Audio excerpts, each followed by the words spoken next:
যদি তুমি ভয় পাও তবে তুমি শেষ, যদি তুমি ঘুরে দাঁড়াও তুমি বাংলাদেশ। এখনই সময় যুদ্ধে যাবার, এখনই সময় রুখে দাঁড়াবার, কেন বৃদ্ধের জওয়ান হও আগুয়া। দর্শক, বর্তমান সময়ে খুবই পরিচিত, খুবই আলোচিত দ্বিতীয় আইয়ুব বাচ্চু নামে পরিচিত তিনি হলেন যে কাপাসিয়ার সাইফ সাইফুল। তো আমি আজকে ওনার এই সাইফ সাইফুল থেকে মানে এই দ্বিতীয় আইয়ুব বাচ্চু হওয়ার পিছনের গল্পটা আপনাদের সাথে শেয়ার করব। তো আমার সাথে এখন আছেন সেই সাইফ সাইফুল ভাই। তো ভাই কেমন আছেন? এই তো ভালো আছি ভাইয়া, আপনি কেমন আছেন? জি আলহামদুলিল্লাহ ভালো আছি। তো আমি আজকে আপনার কাছ থেকে শুনবো যে আপনার এই আইয়ুব বাচ্চু হওয়ার পিছনের গল্পটা, কিভাবে হলেন এই আইয়ুব বাচ্চু? আচ্ছা, ধন্যবাদ। আসলে এই বিষয়টা হচ্ছে আইয়ুব বাচ্চু বস্তু হচ্ছে ওনার নাম যেহেতু আসছে ওনাকে স্যালুট জানাই। আর উনি তো বাংলাদেশের অনেক বড় লিজেন্ড, ওনার কাছাকাছি যাওয়া তো প্রায় অসম্ভব। তো আমি চেষ্টা করে যাচ্ছি এই মানে ভালো কিছু করার। তো উনার নামের সাথে আমার নামটা জড়াইছে এইভাবে যে আমি যখন থেকে মানে মিউজিক করি, গান গাই, একটা পর্যায়ে দেখা গেছে যে উনার গানগুলো আমি যখন গাই নিজ ভুবনে চিরদুঃখী, আসলে কেউ সুখী নয়। নিজ ভুবনে চিরদুঃখী, আসলে কেউ সুখী নয়। তা আমার একাডেমিতে, আমার সাফাই শ্রীমোরা মিউজিক টানেল নামে একটা একাডেমি আছে। তো ওখানে যখন আমি গান টান গাইতাম, প্র্যাকটিস করতাম, তো অনেকেই আসতো আইসা, ভাই গান গান। তো আমি গান গাইতাম, গান ভিডিও করে নিয়ে যেত। বা অনেকেই দেখা গেছে যখন আইয়ুব বাচ্চুর গানগুলো গাইতাম, তো ভাই আপনার এই গানগুলো তো একদম পুরো আইয়ুব বাচ্চুর মতো হয়।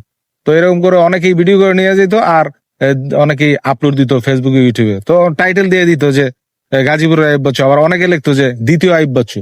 তো এইভাবে আমার নামটা, আমার গায়কি, মানে আমার গায়কি স্টাইল, তো এই সব মিলায় যে আমার নামটা দ্বিতীয় আইয়ুব বাচ্চু হিসেবে ওনার নামের সাথে জড়া যায়। আবার এই বিষয়গুলা দেখে আবার কয়েকটা নিউজ, অনেকগুলা জাতীয় পত্রিকা প্লাস টিভি চ্যানেলও যে আমার যখন আমার নিউজটা করে, ওইখানেও আমার নামটা যে দ্বিতীয় আইয়ুব বাচ্চু বা গাজীপুরের আইয়ুব বাচ্চু এইটা হিসেবে ওরা টাইটেলটা দিয়ে দেয়। এইভাবে আস্তে আস্তে মানে আমার নামটা গাজীপুরের দ্বিতীয় আইয়ুব বাচ্চু বা বাংলাদেশের দ্বিতীয় আইয়ুব বাচ্চু এইভাবে আর কি পরিচিতি পায় আর কি। তো এখন মানে আপনি এই গান করতেছেন কত বছর যাবত?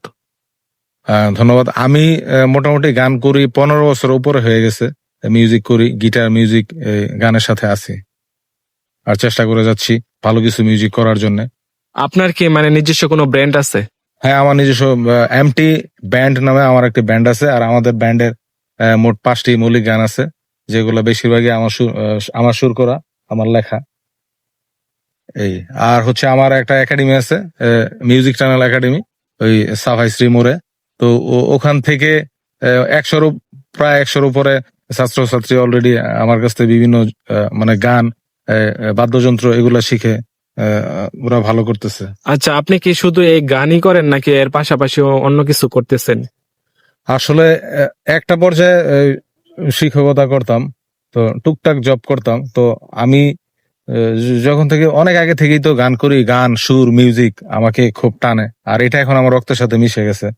তো যখন একটা পর্যায়ে দেখলাম যে আমি গানের পাশাপাশি যদি অন্য কিছু করি বা জব টপ করি, আমি কিন্তু মাস্টার্স কমপ্লিট। তো মাস্টার্স কমপ্লিট হয়েও আমি কিন্তু গানটা এখনো ধরে রাখছি।